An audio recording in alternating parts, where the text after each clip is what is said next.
HTML CSS এবং bootstrap কোর্সের আজকের ভিডিওতে আমরা ছোট একটা ফর্ম ডিজাইন করব এবং আমরা জানবো ফর্মের কিছু ইনপুট টাইপ সম্পর্কে। তো অলরেডি আমরা অনেকগুলো ইনপুট টাইপ সম্পর্কে পরিচিত হয়েছি, তো আমরা দেখবো সেগুলোকে আমরা কিভাবে কাজে লাগাতে পারি। তো এই জন্য প্রথমেই আমরা আমাদের এই ফর্মটার সবকিছু আমরা ডিলিট করে দিব, অর্থাৎ আমরা একটা ব্ল্যাঙ্ক ফর্ম নিলাম। তারপর হচ্ছে আমরা আজকে কিছু সিএসএস এর কাজও এর সাথে দেখবো, যাতে করে আমরা এগুলো শিখতে পারি। তো আমাদের ফর্মে বর্তমানে কিছুই নেই, আমরা ফর্মের উপরে আমরা একটা জিনিস লিখবো, সেটা হচ্ছে আমরা লিখবো যে H3, অর্থাৎ একটা টাইটেল আমরা দেবো যে ওয়েলকাম টু মাই ওয়েবসাইট। তো আমরা ওকে ওয়েলকাম জানাচ্ছি যে ওয়েলকাম টু মাই ওয়েবসাইট। তারপর আমরা নিচে একটা ফর্ম নিব। তো আমরা যদি কন্ট্রোল এস প্রেস করি তাহলে আমরা আমাদের ওয়েবসাইটটা দেখতে পারবো, ওয়েলকাম টু মাই ওয়েবসাইট। তো আমরা চাচ্ছি যেন এটা সেন্টারে চলে আসে। তো সেই জন্য আমরা কি করব, এই H3 এর জন্য আমরা এখানে স্টাইলে যাব। স্টাইলে গিয়ে আমরা এখানে লিখবো H3 এবং সমগ্র H3 কে আমরা টেক্সট অ্যালাইনমেন্ট দেব হচ্ছে সেন্টার। কন্ট্রোল এস প্রেস করে যদি আমরা আমাদের ওয়েবসাইটটাতে দেখি তাহলে আমরা দেখবো যে ওয়েলকাম টু মাই ওয়েবসাইট এটা কিন্তু আমাদের মিডলে চলে এসেছে।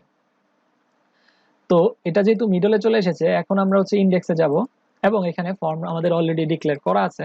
তো সেই ফর্মের মধ্যে আমরা কাজ করব। তো এইখানে আমরা একটা ইউজারের জন্য একটা লেভেল লিখবো, সেটা হচ্ছে লেভেল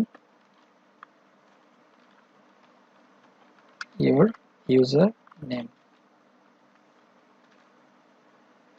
তারপর হচ্ছে আমরা এখানে একটা ইনপুট নিব, সেই ক্ষেত্রে আমরা ইনপুট ট্যাগ ইউজ করব। আর ইনপুট ট্যাগে এটা হবে টেক্সট, অর্থাৎ সাধারণ টেক্সটের মতো।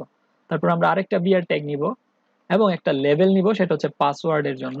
তো আমরা লিখব ইওর পাসওয়ার্ড। তারপর আমরা তার জন্য ইনপুট ডিক্লেয়ার করব ইনপুট এবং আমরা টাইপ বলে দেব পাসওয়ার্ড। এন্টার প্রেস করলে সেখানে আমাদের জন্য একটা পাসওয়ার্ডের ইনপুট ডিক্লেয়ার করে ফেলবে। আমরা এখানে একটা বিআর ট্যাগ ইউজ করি, কন্ট্রোল এস প্রেস করি, তাহলে আমরা দেখতে পাবো যে আমাদের এখানে ইউর ইউজার নেম, তারপর হচ্ছে ইউর পাসওয়ার্ড। তো আমরা এখান থেকে এই বিআরটা মুছে দেব, কন্ট্রোল এস। এখন বর্তমানে আমাদের ইউজার নেম আর হচ্ছে ইউর পাসওয়ার্ড এই দুইটা ফর্মের ইনপুট রয়েছে। তো আমরা চেষ্টা করব এই দুইটাকে মিডলে নিয়ে আসার জন্য, অর্থাৎ এখানে নিয়ে আসার জন্য। তো সেটা আমরা কিভাবে করতে পারি,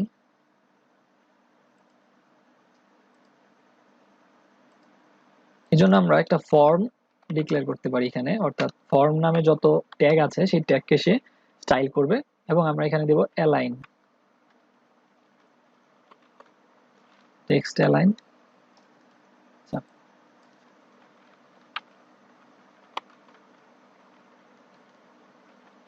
সেন্টার। যদি কন্ট্রোল এস দেই তাহলে আমরা দেখতে পারবো যে আমাদের এটা মোটামুটি সেন্টারে চলে এসেছে। যদিও আমাদের অনেক কিছু করা দরকার ছিল, তাও এটা কাজ করেছে, অর্থাৎ আমাদের সিএসএস আমাদের ফর্মটাকে সেন্টারে নিয়ে এসেছে অ্যালাইনমেন্ট দেওয়ার কারণে। তো বর্তমানে আমাদের ফর্মটা এখন আছে ইউজার নেম আর পাসওয়ার্ড।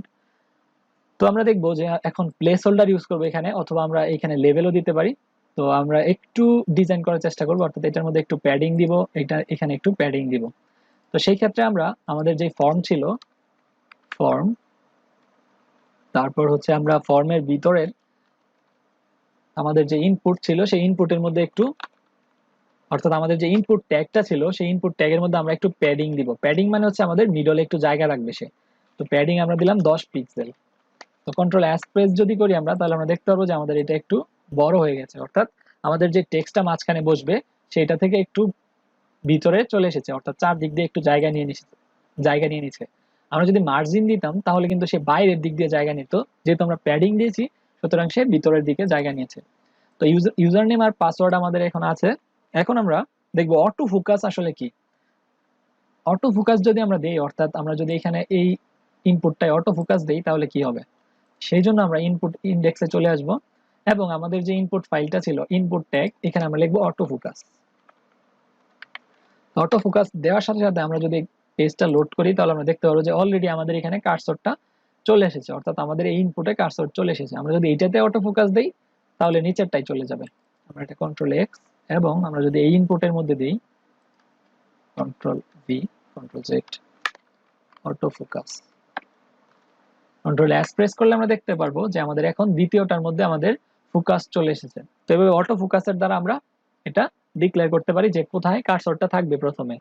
তারপর হচ্ছে আমাদের মিনিমাম ম্যাক্সিমাম এই অ্যাট্রিবিউট আমরা ইউজ করতে পারি যে আমাদের কতটুক সর্বোচ্চ লেন্থ হবে।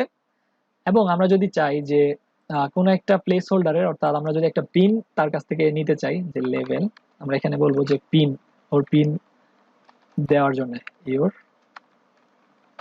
পিন, তাহলে কি করবে সে এখানে ওর পিনটা ইনপুট দিবে এবং আমরা ইনপুট টাইপ লিখবো ইনপুট। তো আমরা হচ্ছে ওর জন্য একটা টেক্সট ইনপুট নিলাম, সে টেক্সট টাইপের ডেটা ইনপুট দিতে পারবে এবং তার ম্যাক্স লেন্থ আমরা বলে দিচ্ছি 5। কন্ট্রোল এস প্রেস করে যদি আমরা দেখি, তাহলে আমরা দেখবো যে আমাদের এই ইউর পিনের মধ্যে যদি আমরা ডেটা ইনসার্ট করি, তাহলে সে 5টার বেশি কিন্তু আমি কিবোর্ডে চাপলেও সে নিতে পারতেছে না, অর্থাৎ যে কোনো 5টা তার ইনপুট দিতে হবে। তো এইভাবে আমরা ম্যাক্স লেন্থ বলে দিতে পারি যে আমাদের টেক্সট টাইপের ডেটা সর্বোচ্চ সে কতগুলো নিতে পারবে। অথবা আমরা চাইলে রিকোয়ার্ড এই কিওয়ার্ডটা ইউজ করতে পারি, যে পাসওয়ার্ডটা অবশ্যই আমাদের লাগবে অথবা ইউজার নেমটা অবশ্যই ইনপুট দিতে হবে, সেই জন্য আমরা এখানে লিখতে পারি রিকোয়ার্ড। তাহলে কি হবে, সে যদি এটা ইনসার্ট না করে, অর্থাৎ ভুলে যদি ইউজার এটা ইনপুট না করে বাটনে প্রেস করে দেয়, তাহলে তাকে শো করবে যে প্লিজ ইনসার্ট দিস, এমন টাইপের একটা এরর শো করবে। তো আমরা এখানে এখন একটা সাবমিট বাটন ডিক্লেয়ার করব, ইনপুট, আমরা এখানে লিখবো সাবমিট।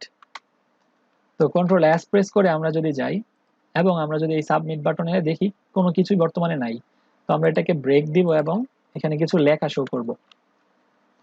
সাবমিট, আমরা ভ্যালু বলে দেব সাবমিট। কন্ট্রোল এস প্রেস করলে আমরা দেখতে পারবো যে আমাদের সাবমিট বাটনটা নিচে চলে এসেছে। আমরা যদি সাবমিটে ক্লিক করি তাহলে সে বলবে যে এটা অবশ্যই আমাদের ফিল আপ করতে হবে, please fill out this field. তো আজকের এই ভিডিওতে আমরা দেখেছি কিভাবে আমরা অটো ফোকাস ইউজ করতে পারি, আমরা কিভাবে প্যাডিং দিতে পারি, আমরা সেন্টারে নিয়ে এসেছি আমাদের ফর্মটাকে, তারপর আমরা ম্যাক্স লেন্থ এই জিনিসটা দেখেছি, ফর্মের বিভিন্ন এলিমেন্ট সম্পর্কে বিস্তারিত জেনেছি। Thank you.